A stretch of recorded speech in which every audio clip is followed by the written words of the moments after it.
Hello guys, welcome back to our channel stock talk by two brothers. तो video में आगे बढ़ने से पहले जरूर हमारे चैनल को सब्सक्राइब कर लीजिए, क्योंकि इसी तरह के एजुकेशनल वीडियो हम इस चैनल पे शेयर करते रहते हैं। वीडियो को लाइक कर लीजिए। और आज का टॉपिक हमने जो चूज़ किया है वो डिविडेंड है।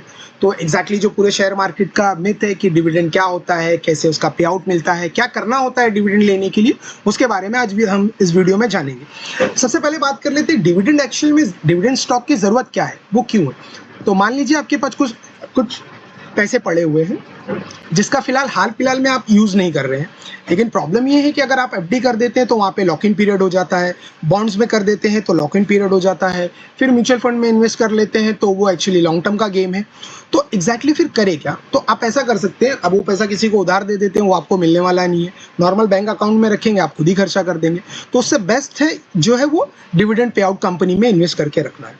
तो आइए समझते हैं कि एग्जैक्टली ये किस तरह से काम करने वाला है। अब सबसे पहले देख लेते हैं कि डिविडेंड एक्चुअल में होता क्या है। दोस्तों कुछ नहीं, डिविडेंड जो है ना, मान लीजिए कंपनी है XYZ नाम की, उस कंपनी को प्रॉफिट हुआ है तो उस प्रॉफिट का कुछ हिस्सा अपने शेयर होल्डर के साथ शेयर करती है, वो शेयर होल्डर में भी बांटती है एज अ रिवॉर्ड के तौर पे, क्योंकि आपने उस कंपनी पे भरोसा करके आप उस कंपनी में लॉन्ग टर्म में बने रहे, इसीलिए कंपनी भी आपको अपना भरोसा दिखाना चाहती है। तो इस तरह से वो डिविडेंड जो है वो पे आउट मिलता है। और डिविडेंड पे आउट होने की वजह से आपको, हमें और आपको कंपनी के बारे में एक और इन्फॉर्मेशन मिलती है कि कंपनी स्टेबल है, प्रॉफिटेबल है, और अपने इन्वेस्टर को इनकरेज भी कर रही है वो कि और ज़्यादा से ज़्यादा हम कंपनीज में इन्वेस्ट करें। लेकिन डिविडेंड्स क्या होता है ना दोस्तों, ये कोई गारंटीड नहीं है।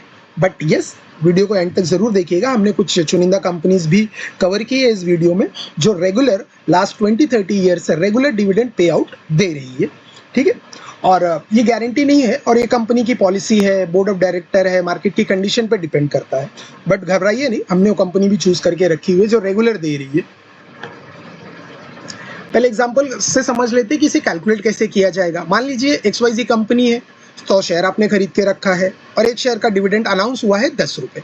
तो आपके डिविडेंड बनते टोटल 1000 रुपये के।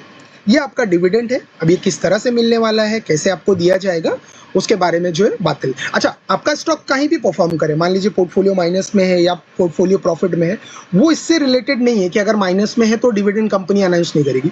टोटली ये डिसीजन जो है कंपनी का मैनेजमेंट का होता है, और टोटली ये डिसीजन जो है वो कंपनी के उस ईयर की प्रॉफिट अर्निंग पे डिपेंड करता है कि वो कितना देने वाली है। ठीक है दोस्तों, आइए आगे चलते हैं इस वीडियो में। हम अब देख लेते हैं कि डिविडेंड एक्चुअली देती क्यों है। तो जिस तरह से अभी हमने बात किया कि इन्वेस्टर का भरोसा अपने ऊपर बनाए रखने के लिए मैनेजमेंट भी उनका अच्छा होता है, और ये एक सिग्नल भी होता है एक तरह का कि कंपनी की फाइनल स्ट्रेंथ बहुत अच्छी है, स्टेबल अर्निंग है उनके बिजनेस से, इसलिए लगातार उनका जो आप देखिएगा ना, शेयर प्राइस भी स्लोली मूव करता हुआ चला जाएगा, और आपके पैसे भी ग्रो होते हुए चले जाएंगे जो एक्चुअल मनी है, और रोजमर्रा की जरूरतों को खर्चा करने के लिए आपको डिविडेंड पे आउट भी मिलता चला जाएगा।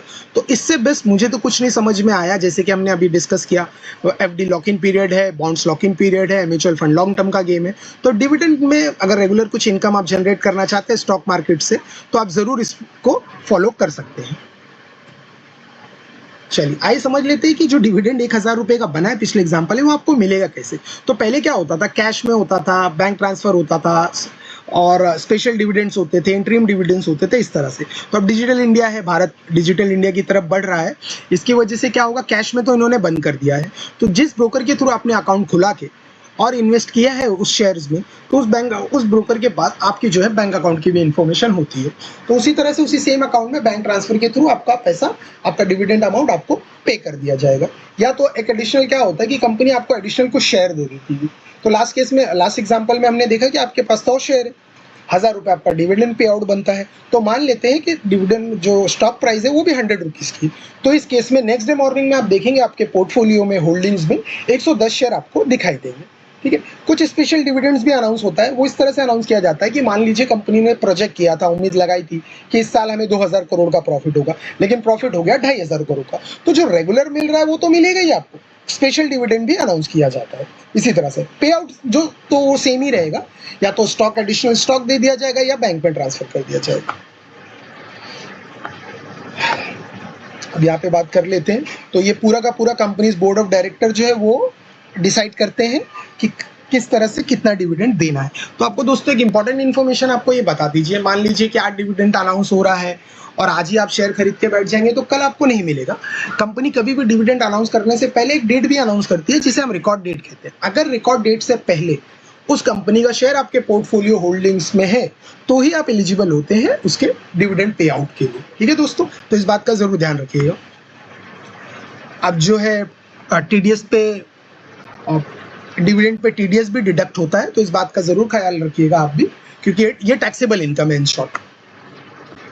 चलिए दोस्तों, अब यहाँ पे एक बार चेक कर लेते हैं कि डिविडेंड यील्ड किसे कहते हैं। आपने बहुत सुना होगा डिविडेंड और डिविडेंड यील्ड के बारे में, तो डिविडेंड तो अभी हमने जस्ट कवर किया। डिविडेंड यील्ड क्या होती है और कैसे कैलकुलेट होती है एग्जैक्टली वो, मान लीजिए कि 20 रुपए एक कंपनी ने डिसाइड किया कि हम पर शेयर जो है वो एनुअल साल में डिविडेंड देंगे, और उस कंपनी का शेयर का प्राइस है 400 रुपीज़ है, तो आपकी डिविडेंड यील्ड जो बनती है वो 5%। इससे क्या होगा कि आप ट्रैक भी कर पाएंगे कि एफडी से बेहतर रिटर्न मिले या नहीं, बॉन्ड से बेहतर रिटर्न मिले या नहीं, म्यूचुअल फंड से बेहतर रिटर्न मिले या नहीं। और दोस्तों क्या है, कभी भी आपके पास जो भी पैसे हैं, लाख, 2 लाख, 5 लाख, 10 लाख, किसी एक कंपनी में इन्वेस्ट मत करके रखिएगा डिविडेंड के लालच में भी। क्या होता है, पोर्टफोलियो को हमेशा डाइवर्सिफाई करके रखना बहुत जरूरी होता है, क्योंकि स्टॉक मार्केट बहुत ही रिस्की बिजनेस है। तो इसमें क्या है, हमारे चैनल पे कोई पर्सनल बाइंग या सेलिंग की रिकमेंडेशन नहीं होती। आप अपना एनालिसिस भी जरूर कीजिएगा, उसी हिसाब से आप जो कंपनी में इन्वेस्ट कर सकते हैं डिविडेंड के लिए। चलिए अब बात कर लेते हैं कुछ कंपनीज के बारे में जो आपके स्क्रीन पे दिख रही है। यहाँ पे वेदांता टॉप पर 8-9% का इन्वेस्टमेंट है, फिर कोल इंडिया है 6.5 से 7%, उसी तरह से हिंदुस्तान है, कैस्ट्रॉल इंडिया है, ओएनजीसी, पीएफसी, ब्रैक लिमिटेड, ये सब कंपनीज आप देखिए पिछले 20 से 30 सालों में इन्होंने कंटिन्यू जो अपने इन्वेस्टर्स को प्रॉपर डिविडेंड दिया हुआ रखा है। इसे डिविडेंड यील्ड कहते हैं, जिसे हमने जस्ट अभी कवर किया। यहाँ पे एक इंपॉर्टेंट इन्फॉर्मेशन मैं ऐड करना चाहूँगा दोस्तों। क्या होता है ना कि अगर आप गूगल करेंगे या चैट जीपीटी करते हैं ना, तो आपको सबसे पहले कैनरा बैंक दिखाई देगा, जिसका डिविडेंड यील्ड है, डिविडेंड पे आउट 18 से 19% का।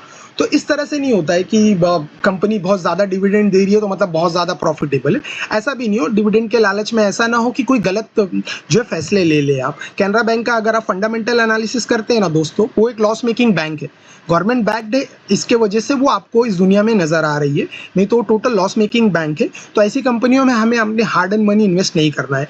ये जो स्टॉक्स हमने आपको दिए हैं, इनमें से आप कोई चूज कर सकते हैं, कोई पर्सनल बाइंग और सेलिंग की रिकमेंडेशन नहीं है, सिर्फ एजुकेशनल पर्पस के लिए वीडियो बनाया गया है। तो इस चैनल को जरूर सब्सक्राइब कर लीजिएगा, क्योंकि नेक्स्ट वीडियो जो है ना, हम उस पर बनाने वाले कि पोर्टफोलियो को डाइवर्सिफाई कैसे किया जाता है, ताकि हमें डिविडेंड भी मिलता रहे, रोजमर्रा की जरूरतें भी पूरी होती रहे, हमारा पैसा सेफ हो प्लस ग्रोथ में भी हो। मतलब पैसा बढ़ना भी जरूरी है, सिर्फ सेफ होने से काम नहीं चलेगा, क्योंकि इन्फ्लेशन का नुकसान हो जाएगा हमें।